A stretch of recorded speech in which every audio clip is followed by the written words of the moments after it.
Özbek, Türkmen, Uygur, Tatar, Azer bir boydur. Kara, Kalpak, Kırgız, Kazak bunlar bir soydur.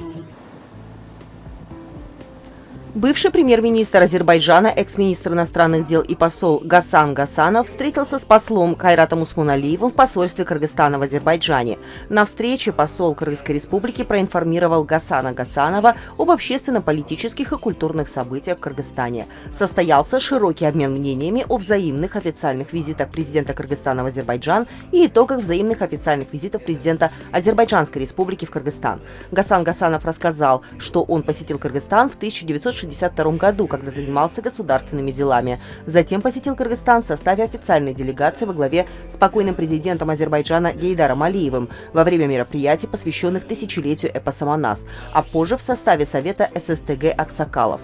В ходе встречи Гасан Гасанов добавил, что Чингиз Айтматов написал отзыв о научной работе его сына. Он добавил, что книга Айтматова любима азербайджанскими читателями. Посол Кайрат Усмоналиев выразил удовлетворение тем, что в начале 2023 года будет отмечаться 30-летие кыргызско-азербайджанских дипломатических отношений и выразил пожелание о принятии участия Гасаном Гасановым в мероприятиях. На встрече, прошедшей в дружеской и деловой атмосфере, послу Гасану Гасанову представили образец журнала деятельности посольства и знаменитый мед от Баши из Кыргызстана.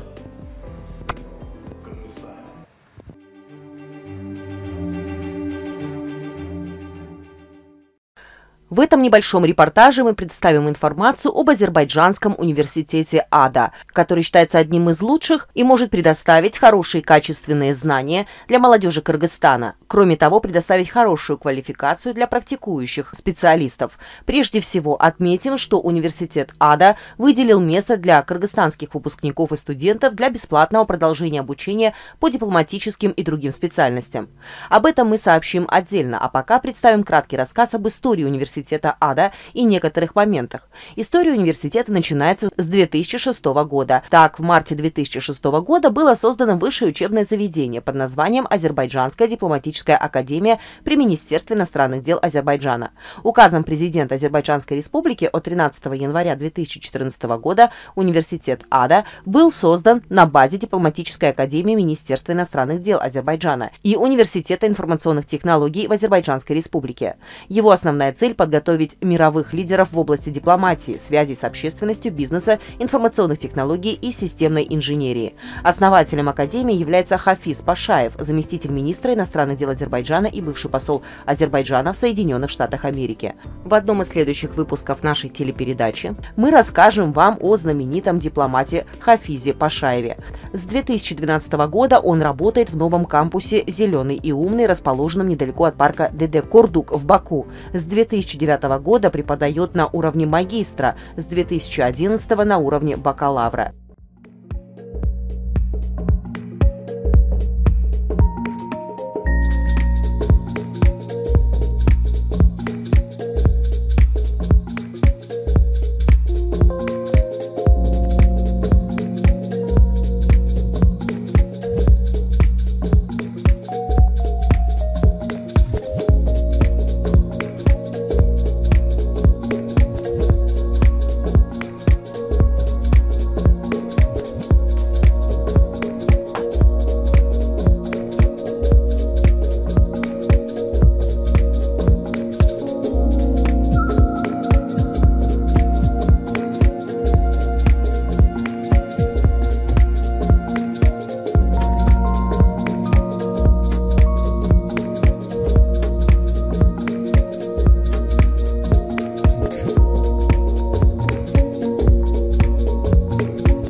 Съемочную группу передачи «Мост дружбы» пригласили на церемонию вручения сертификатов участникам из 17 стран, которые были приглашены на семинар повышения квалификации, организованный в университете АДА. Помощник президента Азербайджана, зав. Отделом иностранных дел администрации президента Азербайджанской республики Хикмет Гаджиев вручил сертификаты участникам из Кыргызстана, Казахстана, Узбекистана и других стран. Мы взяли интервью у некоторых получателей сертификатов. Мы договорились продолжить сотрудничество с университетом АДА.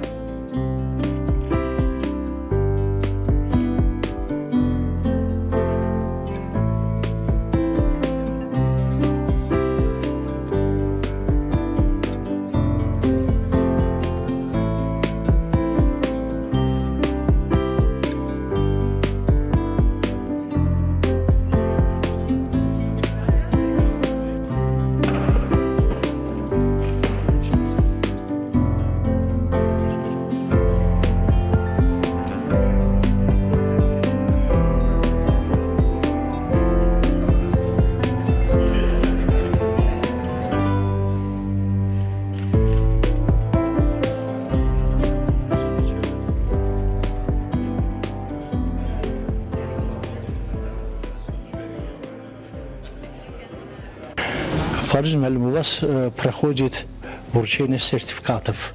Добро пожаловать в наш университет. Как вы знаете, наш университет был создан 16 лет назад. Он начинал как дипломатическая академия. Сейчас он называется АДА университет. И периодически в нашем университете каждый год проходят курсы для дипломатов, для иностранных представителей. Это краткосрочные курсы, которые длятся неделю, 2 недели. И посредством этих курсов мы рассказываем иностранным дипломатам про наш регион, про внешнюю политику Азербайджана, про энергетическую политику Азербайджана, про экономику, транспортные проекты в регионе. Я думаю, что вот участие дипломатов и представителей из Кыргызстана на самом деле очень обогатило нашу программу, потому что в последние годы между нашими странами очень сильно идет политический диалог, очень сильно растет товарооборот, и мы стараемся углубить наши отношения. Поэтому вот такие визиты молодых дипломатов, когда они учатся у нас, наши едут учиться у них, это, конечно, помогает нашему взаимодействию, сотрудничеству. Я думаю, что в дальнейшем мы тоже будем это продолжать. Да, у нас есть специальная программа стипендиатов для иностранных бакалавров и магистров.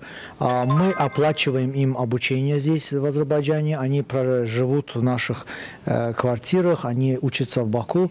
И таким образом мы увеличиваем количество наших иностранных друзей. То есть эти ребята, которые заканчивают наш университет, потом становятся друзьями Азербайджана. На данный момент у нас учатся студенты из 45 стран. И вот буквально недавно, 5 ноября, в Будапеште прошел первый форум выпускников, иностранных выпускников АДы. Очень хорошее мероприятие было. Будем в дальнейшем тоже увеличивать количество студентов и будем активно работать с нашими выпускниками. Значит, вот это короткое время вы очень много информации нам передавали. И мы, наверное, в следующих программах про АДА подробные репортажи будем представлять. Еще нашим кыргызстанским студентам что хотели сказать? Как раз вот хотел закончить свое интервью тем, что обращаюсь к молодежи Кыргызстана. Мы их ждем в Баку. Пусть они приезжают учиться у нас. В университете АДА образование на английском языке. Очень хорошие условия, современный университет. Много иностранных преподавателей. У нас есть обменные программы с ведущими вузами Европы. Поэтому приглашаем молодежь Кыргызстана. Пусть обращаются к нам, пусть пишут свои заявки. Будем рады их видеть в Баку. Жанна Ханым, добро пожаловали в Азербайджан. Что вы тут делаете? Чем вы занимаетесь? Почему вы оказались в Азербайджане? Пожалуйста, представьтесь. Меня зовут Джанара Самойбекова. Я представитель дипломатической академии Министерства иностранных дел Кыргызской республики. Приехали сюда исследовать Каспийский бассейн, изучать культуру, историю, внешнюю и внутреннюю политику Азербайджана. Вы впервые в Азербайджане? Да, впервые. Как она вам понравилась? Очень понравилось. Очень добрые, приветливые люди здесь. История, кухня просто божественная. Еще что привлекло ваше внимание в Азербайджане? Мы вчера ездили в Агдам-Сити. Очень понравилось то, что представители Азербайджана показали и рассказали нам историю этого города, о том, как было до, как стало после оккупации. Вот. Очень рада, что все хорошо заканчивается для Азербайджана, так что да. Сколько вы уже находитесь в Азербайджане? Сегодня 6-й день. И посещали какое-нибудь знаменательное, то есть достопримечательное место Азербайджана? Если да, то где? Старый город. Очень интересно. Он большой, красивый, исторический. На каждом шагу истории прям пахнет. Язык у нас одинаковый, мы понимаем друг друга, как бы на кыргызском можно разговаривать и понять друг друга, да.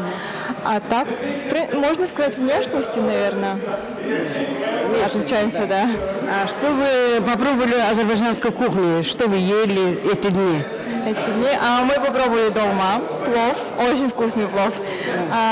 Также шашлыки ваши очень вкусные. И варенье. Супер варенье. Да. Это согласна с вами. Да. А люди какие они?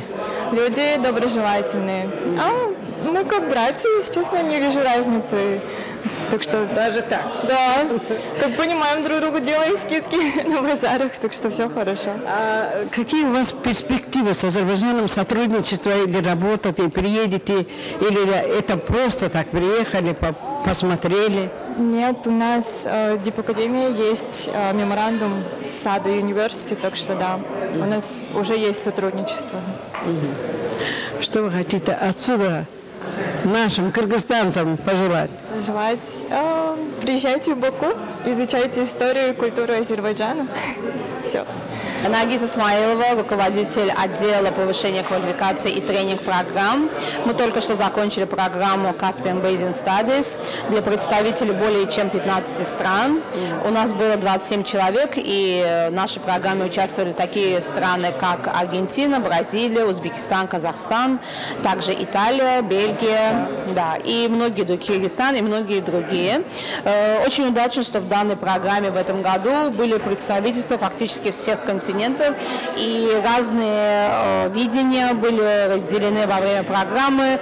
Участники слушали наших экспертов, наших спикеров, представителей разных отраслей. У нас участвовали эксперты из энергетической сферы, из экономической и так далее. И также участники имели возможность поделиться между собой своими опытами и опытами своих стран. Мы считаем, что данная программа очень успешная. Она помогает тому, чтобы налаживать отношения между Азербайджаном и другими странами, и также показать Азербайджан с лучшей стороны. Что даст им? Данная программа, мы считаем, что она дает и дала участникам возможность узнать о регионе, что непосредственно поможет им в их дальнейших карьерах, как представители их организации, потому что у нас здесь представители дипломатической академии, у нас есть исследователи, представители университетов, и непосредственно вот эту информацию, которую они получили за эту неделю, они смогут это применить в своих работе, улучшить, вероятно, качество своей работы, и также, что очень важно, помочь налаживать отношения между нашими странами. Бажа, салам алейкум. Алейкум. Вас тоже поздравляем. Принимали участие в этом проекте и сегодня получили сертификат. Ваши впечатления в этих квалификационных курсах и поездках в Баку? Я думаю, что организация на высшем уровне, сохранена, значит, логика именно предоставления материала, то есть это лекции, это абсолютно тренинги, это посещение государственных органов, плюс, конечно, последнее, то, что мы сделали вчера, это поездка в регион, где были военные конфликты. То есть уже когда эксперты воочию могут увидеть, что происходило с 1993 года. Поэтому с точки зрения дипломатии я хотел бы сказать, что кто видит вот то, что там есть, руины, осколки, да, заминированные земли, территории. Своими глазами. Своими глазами, да, тот уже будет правильно воспринимать, что означает дипломатия, то, что необходимо все вопросы решать именно дипломатией, не военными конфликтами, дипломатией, потому что страдает обычный народ. И в этом смысле, вы знаете, Казахстан ведет политику, которая направлена на решение вопросов именно дипломатическим путем. Ну, как вы видите, пример Казахстана, что со дня подписания Декларации о независимости Казахстан полностью, значит, обозначил свои границы, подписал соответствующие документы. Поэтому это важный и правильный шаг. И когда на уровне президента озвучиваются такие вещи, что мы, значит, имеем свою границу, то каждому человеку очень важно понять это. И вот те небольшие вспышки, которые происходят на границах между, значит, Киргизией, Таджикистан, Узбекистан, то есть это показатель того, что вовремя не решили вопросы с границами. И в этом смысле, конечно, считаем, что вот пример Азербайджана, пример тех конфликтов, которые происходят на Украине и в России, да, что необходимо все решать мирным путем. Необходимо сесть за стол переговоров и договариваться непосредственно с коллегами, с людьми, да, именно за столом переговоров. Но ни в коем случае не брать оружие, ни в коем случае не доводить, значит, разрешение конфликта военным путем. Кстати, Бауыржан Бей, скоро годовщина Желтоксан. Спасибо. Но 16 декабря – это один из таких трагических моментов в истории казахского народа. Правильно вы говорите, в 1986 году казахская молодежь, она боролась за свою независимость. И сейчас мы, потомки этой молодежи, пожинаем плоды, живем в процветающем независимом государстве. И это очень важно понять, что мы можем делать все, потому что у нас есть своя земля, своя независимость, свобода. И я думаю, что наша молодежь, да, подрастающее поколение это ценит с точки зрения даже тех геополитических конфликтов, которые происходят в нашем регионе. Наши предки хорошо говорили, у кого, если нет прошлого, не будет будущего. Ну, мы очень ценим и уважаем наше прошлое, наших соседей. И у нас в идеологии уже заложено, что мы всегда во все времена уважали своих соседей, ценили, и все, что у нас есть, последнее мы отдавали нашим соседям, мы отдавали нашим гостям. История это показывает, и чеченский народ, да, был репрессирован, да, на нашу территорию, и очень много таких моментов в нашей истории. Поэтому, опять-таки, я говорю, что наше государство, наш народ, он приверженец мира, свободы, значит, разрешения любых вопросов, спорных вопросов только через мирные переговоры, через инструменты дипломатии. Спасибо большое.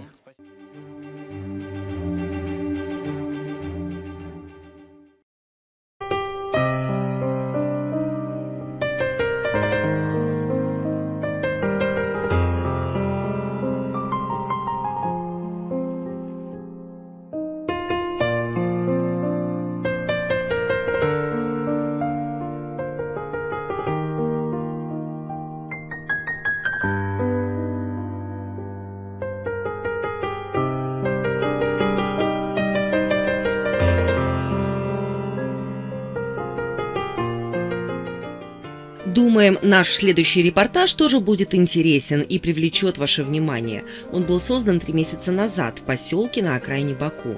Это место – одно из любимейших центров развлечений туристов и местных жителей. В ковровом доме Янардак выставлено более 400 видов старинных ковров. Сохранились даже ковры из Ереванского и Карабахского районов, Губи и нескольким районам Азербайджана, которые были сотканы несколько сотен лет назад и сохранились до наших дней. Владелец этого центра Джан Полат, врач по профессии, ездил из деревни в деревню и собирал старинные ковры, которым грозит исчезновение, и создал этот музей. Здесь выставлено множество видов ковров, цена которых составляет от 50 тысяч до 100 тысяч долларов. Совершая короткую экскурсию, вас наполняет чувство восхищения от красивых узоров и изысканности изделий, имеющих многодесятилетнюю историю. Здесь также много медных сосудов. Посуда и самовары изготовлены из меди. Во время нашей встречи Джан Палат сказал, что продолжает искусство ковроткачества своего отца. Они собирали все свои образцы из деревни в деревню. Примеров, так сказать, ретро-объектов в этом музее довольно много. Когда мы спросили владельца центра Джан Палада, как создавалось это пространство, наш собеседник отметил, что на самом деле все объекты собирались не в короткие сроки. Многолетняя работа окупилась. Эти ковры являются носителями жемчужины национальной культуры азербайджанского народа. Мой отец тоже был ковровщиком. Вот что осталось от него в наследство. Я сам живу здесь, в деревне Мухаммад-Али, и мы решили создать музей ковров. Мы хотели, чтобы наши нынешние и будущие поколения знали ковровую культуру. Мы поинтересовались у Джан Палада, есть ли помимо выставочных образцов ткацкие станки, а также ткут ли здесь ковры. Наш собеседник добавил, что здесь одновременно молодые люди учатся ткать ковры и ткут новые изделия. Он сказал, что эти ковры являются одновременно и произведениями современного искусства, и лечебными коврами. Так как я врач, хочу сообщить вам, что эти шерстяные ковры обладают еще и целебными свойствами, потому что ковры из пряжи, окрашенные натуральными красителями с древних времен, считались лечебными. Красочные портретные ковры, являющиеся распространенным видом ковров в старинном народном творчестве, изготавливаются в любой цветовой гамме. Может быть изготовлено из полипа, арши, шерстяной и полиэфирной пряжи по вашему желанию. Движущиеся нити на ковре можно почувствовать рукой. Доступны различные модели разного размера и веса, с бахромой и без нее. Цвет не тускнеет. У нас старинные методы окрашивания. Ковер можно стирать в соответствии с инструкциями по стирке. Перед изготовлением ковра готовится и отправляется вам эскиз по вашему портрету. После согласования заказ подтверждается и начинается подготовка ковра. Он готовится и доставляется примерно за 15-30 рабочих дней. Коврики, сделанные на заказ, полностью персонализированы. Джан Палат с энтузиазмом сообщил, что в музее находятся все виды ковров, принадлежащих Азербайджану. Также огромное количество старинных предметов быта. К примеру, очень полезные блюда получаются, когда во время еды используется медная посуда. Наш собеседник отмечает, что поскольку гостей много, здесь также используются образцы национальной кухни. Очень отрадно, что школьников возят сюда на экскурсии в разные дни недели. Организуются различные типы конференций и мероприятий. К нашей беседе присоединилась Хагикат Гаджиева, доцент Азербайджанского университета языков, одна из любителей нашего национального искусства. Она сообщила, что ее депортировали в Гейчинский край западного Азербайджана. Теперь вы можете спросить, откуда я знаю искусство ковроткачества и как его ткать. Здесь нет ничего удивительного. У нас в деревне в каждом доме был ковроткацкий станок. В свободное время, как и все молодые девушки, я научилась ткать ковры. Семьи ткали и продавали ковры, чтобы удовлетворить свои потребности и сохранить искусство. Нас было 10 детей в семье. Мы все помогали маме в этой работе. Таким образом, ковроткачество стало нашим вторым искусством. Мы могли ткать все виды ковров. Во время депортации мы смогли привезти в Азербайджан наш ковроткацкий станок. Я даже сама соткала свой ковер для приданного. Отрадно и то, что спустя 33 года после депортации мы встретились здесь, как школьные друзья в музее ковров доктора Джан Палада. Мы почтили память нашей исторической родины и наших прошедших дней. Мы тоже приходим сюда, когда к нам приезжают гости. Я и сейчас люблю вязать. Хагикат Гаджиева даже показала свое мастерство.